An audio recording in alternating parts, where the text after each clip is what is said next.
If this helped, leave your commitment line in the comments and make it public. I modulate the frame. Share this video with someone who still tires trying to prove their innocence. And subscribe to the channel now so you don't miss the next applied perception training sessions. Repeating this gesture isn't vanity. It reinforces the criteria that protect you in future rooms, meetings, conversations, and timelines. When the community speaks the same language, the accuser loses an audience, and without an audience, the script is lost. The crown remains where it should always be. Before you go, mentally hurting for years and finally feel safe to feel. Grief, tenderness, healing. Before you go, mentally record the feeling of being contained within your own silence and treat this state as a long-term asset. It's not emotional distance, it's caring for your nervous system so that your presence remains intact when it matters. Return to this video when your hand itches to overreact, and remember that the work is simple but costly. Less defense, more game design. Less urgency, more gravity. Less drama, more discernment. The rest is resolved with time, repetition, and attention to what ultimately determines the verdict. It is through the repetition of this care that the aura is sustained. Until next time, take care of your mind, your soul, and your truth. You're not alone on this path. Not anymore. In the social room, provocation usually comes wrapped in humor. Let the humor flow on its own. You hold back the first response for a couple of beats, keep your body still, and let an interesting read sink in, without irony. If they insist, move from personal to principle with a short question that changes the scale, like, what's the criteria here? The tone shifts from gossip to method, and those who wanted applause now have to work. The group reads your stability as a sign of balance, and the others' insistence as a hunger for spectacle. In business, the best defense is to transform an accusation into a symmetrical audit. When biased demands are made on your performance, pause, breathe, and ask for the standard governing the decision. Which metric will we use, and in what time frame? If the person deviates from the idea of intentions, return to the process and invite them to propose the same level of evaluation for their own work. If the atmosphere veers toward a courtroom, close with a clean cut. We'll measure by agreement, not by assumptions, and move on to the next item. The meeting becomes a workshop, not a confessional, and your status is anchored in judgment, not catharsis. In a relationship, the trick is to reduce loops without damaging the bond. When faced with demands to explain feelings, identify whether there's a practical request or just a court of character. If there's no clear request, remain silent for a moment and offer an objective framework, such as, what would change in our agreement if I responded now? If there's a concrete topic, move on to a process with shared deadlines, rituals, and boundaries. When the conversation starts to spiral into rehashing old records, apply a gentle cutoff.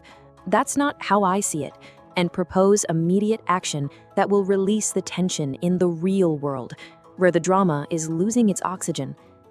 In digital, the game is pace and scarcity. Don't respond point by point. Make the echo of the attack work in your favor by holding the first hour and posting a single piece that elevates the criterion to a general principle. Lines like, people call dangerous what they can't control, shift the focus from your brand to the mechanism and empty the Vanity Fair. If the drag continues, a final cut, I don't owe authenticity on demand, closes the path without opening a flank, and you don't feed the algorithm with anxious availability. Your brand remains an enigma, not a service desk. Invisible crises, combine the three tools in a short sequence. First, the silence that slows the audience down and forces the other person to name a criterion. Then, the detour that pulls toward a measurable process, Finally, the cut that declares a boundary and moves the environment toward the next concrete decision. This choreography reduces noise, preserves reputation, and teaches the audience to expect a statement, not a confession. Repeated a few times, the memory is created that your speech is important and only appears when the power in the room shifts. This is how the aura becomes an observable habit. He who explains submits. Giving up discretion. From now on, I no longer engage in makeshift tribunals. I modulate the pace and speak only when speaking shifts the power in the room. The same quote that opened the conversation returns with a new gravity.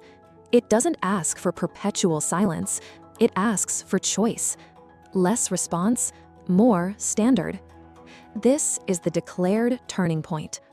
My practical decision is simple and costly. I hold back my initial reaction, redirect any demands to principle or process, and close dead ends with a clean line. When the body demands catharsis, I deliver cadence. When they demand confession, I offer discretion. This exchange of reflexes is the welding of the crown. There is no noise, there is weight, and weight stabilizes the posture. Those who watch learn that my silence is not a lack, it is a tool, and my speech is not an outburst, it is a lever.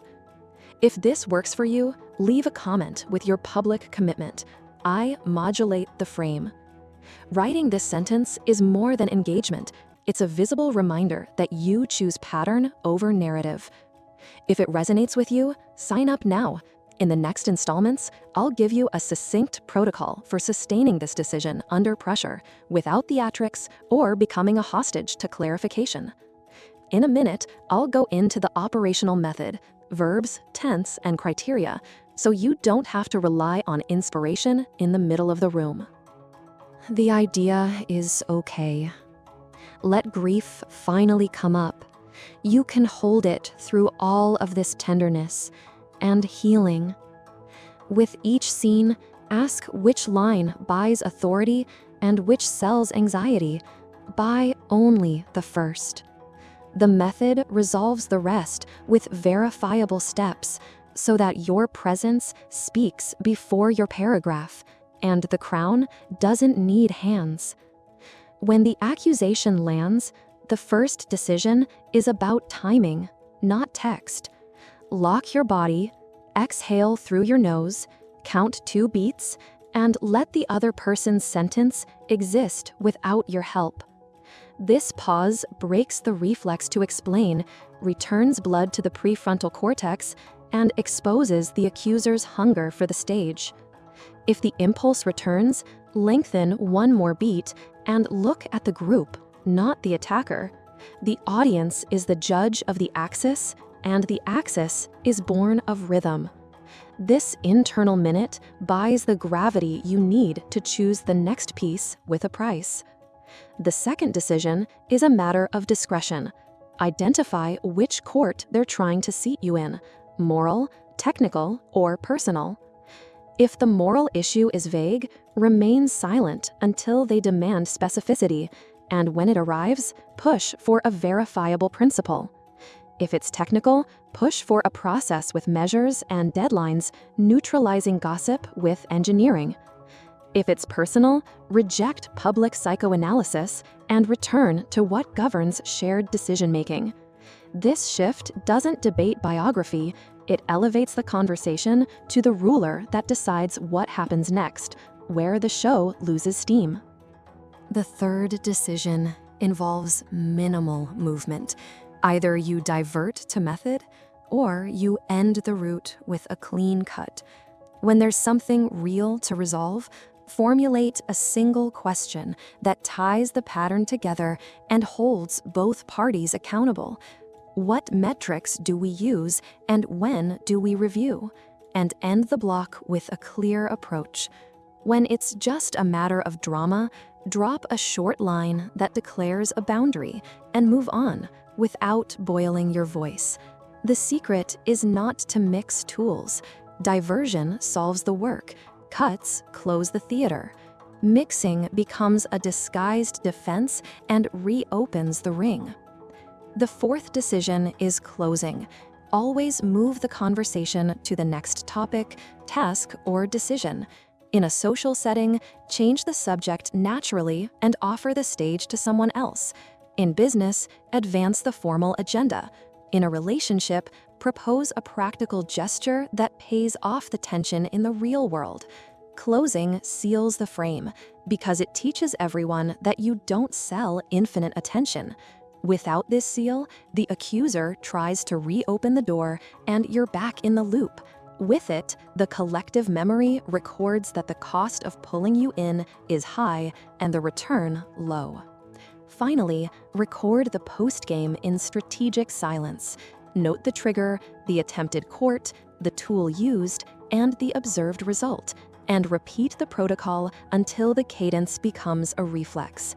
After 3 or 4 repetitions, the audience begins to anticipate your scarcity and adjust their appetite. The accuser loses an audience, and without an audience, they lose their script. It is in this cycle that aura ceases to be a pretty word and becomes an operational reputation. You talk less, move more, and walk through the fire without smelling of smoke. The crown doesn't make noise, it weighs. When you stop selling explanations, you learn to carry it without your hands. This is where the metaphor pays off. You carry the crown, not the thorns, because the room stops demanding catharsis and starts reading criteria. The gain is real and measurable, not just poetic. Nights that become sleep again, decisions that stop being reactive, relationships that breathe without inquiry, and energy that isn't lost in improvised arenas. The aura isn't a trick of the light, it's the cumulative effect of rhythm, scarcity, and well-placed principles. This is why accusations begin to evaporate before they land. I close the arc of the quote that brought us here, now without the naivete of thinking that explaining buys respect. He who explains submits is not a vow of perpetual silence. It's the discipline to speak when speaking shifts the power in the room. You've seen the map, tested the protocol, and felt the difference between reacting and modulating. From now on, every word is movement, and every pause, posture. The public learns quickly when the ruler is stable, and your reputation begins to work for you even in your absence. This is how aura becomes habit, and habit becomes protect. Here's the map to avoid falling into makeshift courtrooms again.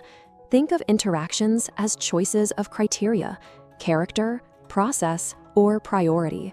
If you accept character as the agenda, it becomes a morality play. If you shift to process, the conversation gains a ruler.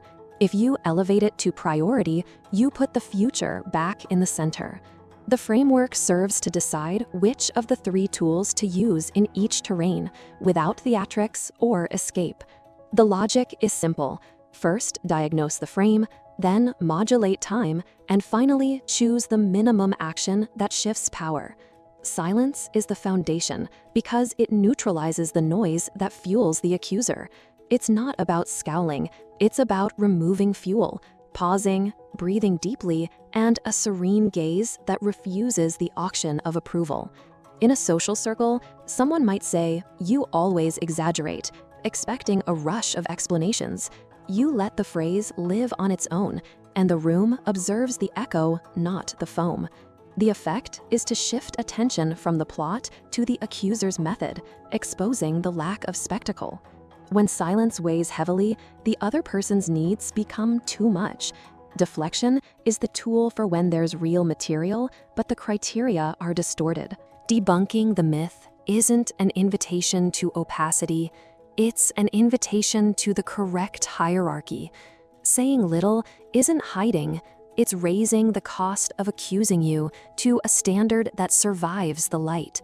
In the next section, I'll give you a simple map to apply this without theatrics, how to diagnose the frame, how to modulate emotional timing, and how to choose the response that moves power instead of begging for absolution. When the ruler changes, the reading changes. This is how the aura ceases to be an idea and becomes practice. Here's the map to avoid falling into makeshift courtrooms again. Think of interactions as choices of criteria: character, process, or priority. If you accept character as the agenda, it becomes a morality play. If you shift to process, the conversation gains a ruler. If you elevate it to priority, you put the future back in the center. The framework serves to decide which of the three tools to use in each terrain without theatrics or escape. The logic is simple. First, diagnose the frame, then modulate time, and finally, choose the minimum action that shifts power. Silence is the foundation because it neutralizes the noise that fuels the accuser. It's not about scowling, it's about removing fuel, pausing, breathing deeply, and a serene gaze that refuses the auction of approval. In a social circle, someone might say, "You always exaggerate," expecting a rush of explanations. You let the phrase live on its own, and the room observes the echo, not the foam. The effect is to shift attention from the plot to the accuser's method, exposing the lack of spectacle. When silence weighs heavily, the other person's needs become too much. Deflection is the tool for when there's real material, but the criteria are distorted. At the next turning point, we'll nail the decision that holds the crown on our heads. From now on, you speak less and change more, and every word carries a price. After this decision on the means, we'll descend into practical protocol with testable steps for navigating crises without getting tangled up. The map is in your pocket. Now it's time to choose. The myth sounds virtuous.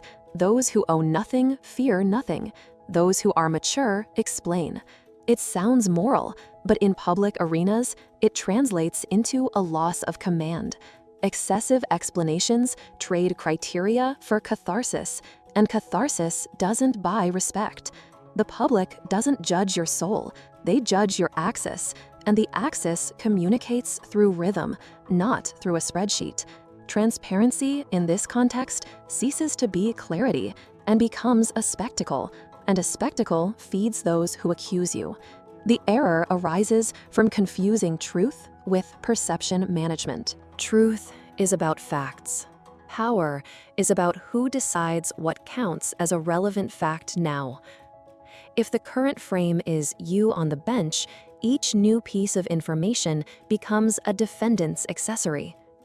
When you shift the frame to principle, process, or future, the ruler shifts, and the accuser has to work. Aura is not an empty mystery. It is the cumulative effect of choosing when to speak and when to speak, imposing the criteria that govern the verdict. Look at the social room. Someone blurts out, "You always exaggerate."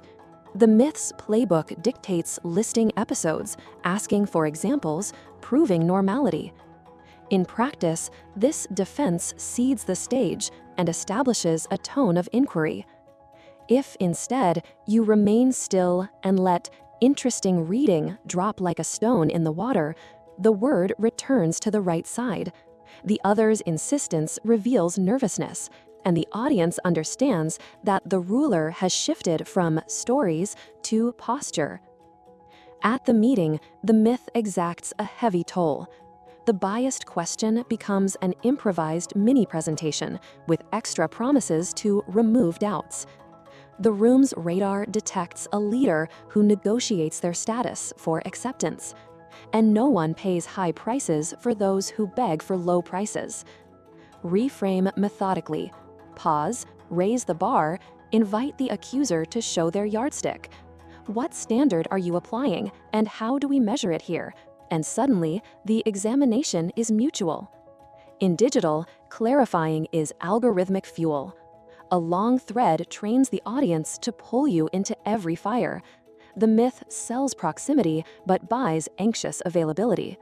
When you resist the temptation to refute point by point and return the spotlight to the mechanism, People call dangerous those they can't control.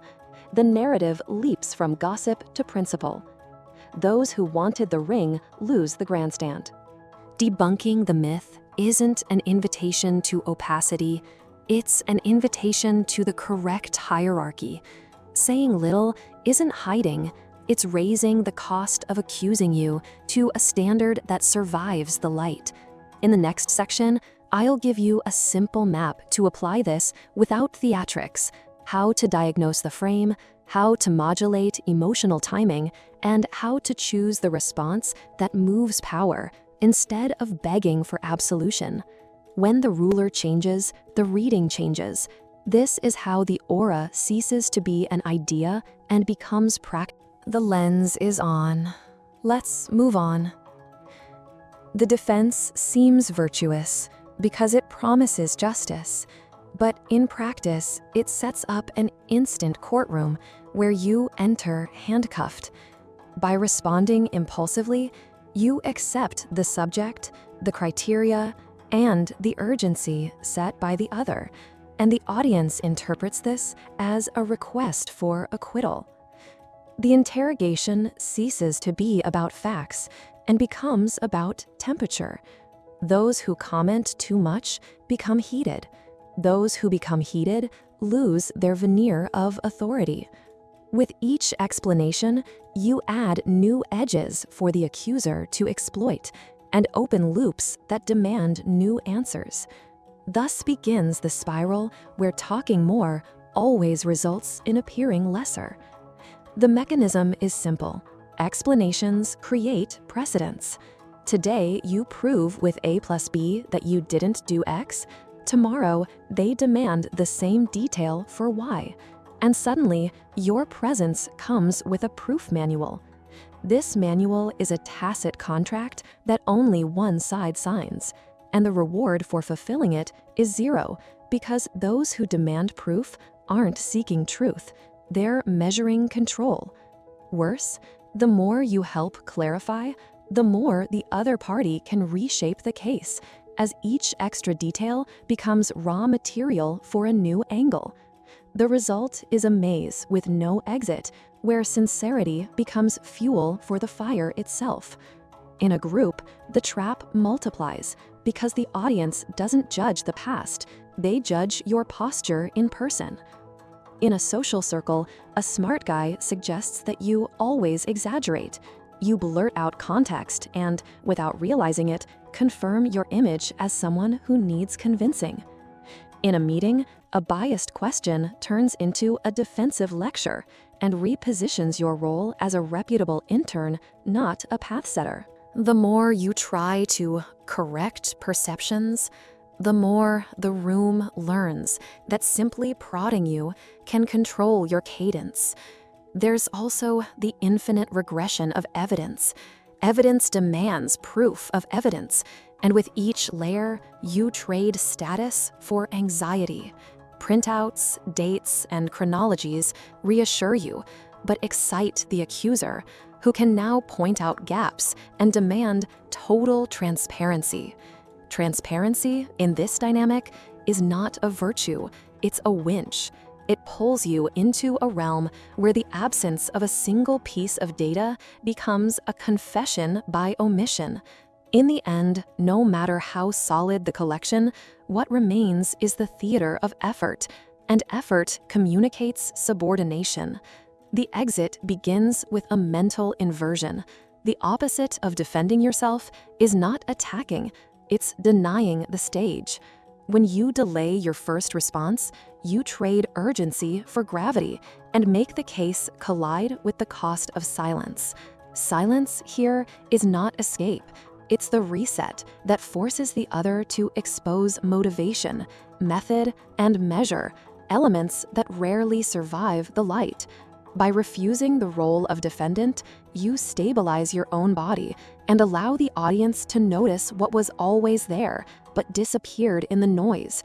The accuser needs your reaction more than you need their approval. Before playing, we need to understand the rules of the world.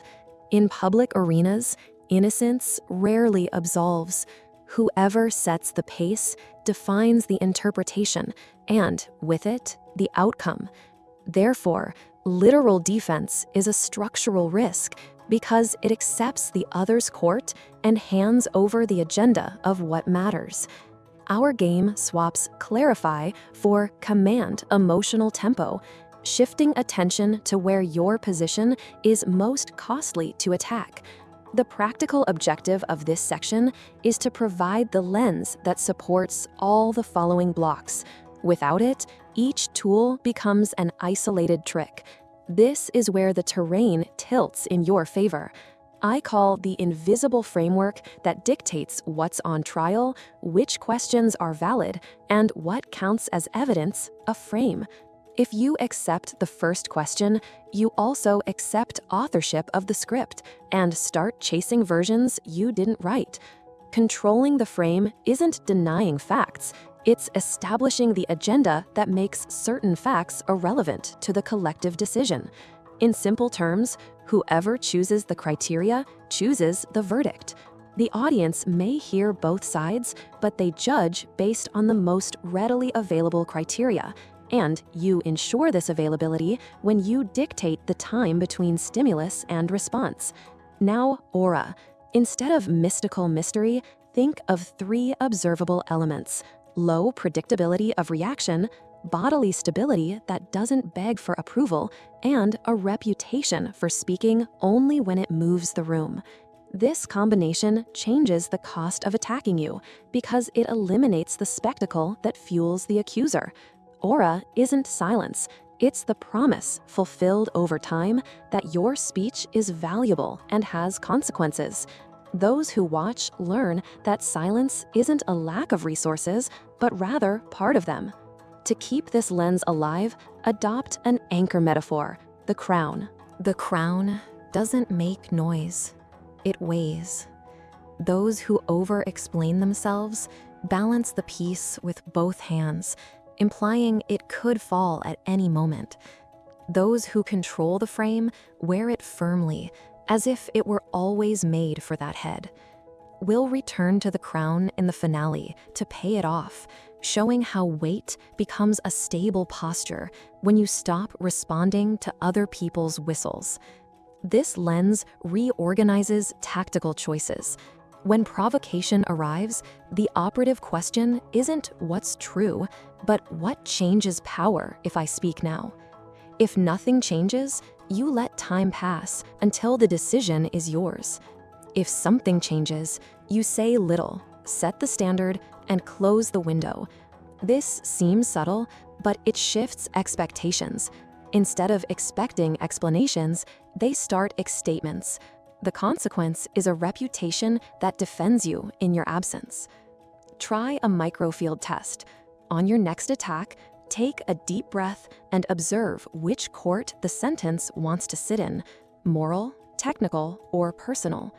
If none favors you, return the matter to principle, process, or future, where the criteria are more objective and the accuser needs to expose themselves to continue.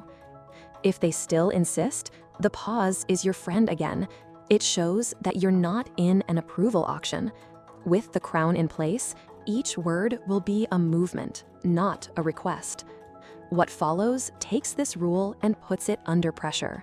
First, we'll see why defensiveness is a recurring trap even for capable people. Then, we'll debunk the myth that good people explain themselves. Next, I'll present the framework and the turning point that transforms the aura from a concept into a practice. From there, the method will fall into your lap like a handrail with testable steps for carrying the crown. He who explains submits. The phrase is uncomfortable because it taps into the body's oldest reflex.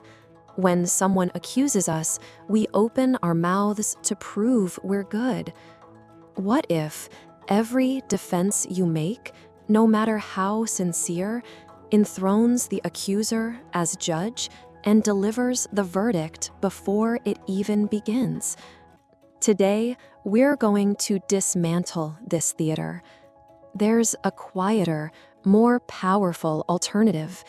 becoming the person who doesn't need to defend themselves because their very presence reorganizes the room. The goal is to build an aura that dissolves accusations before they land. Imagine a familiar circle, a biased comment, eyes turning to you.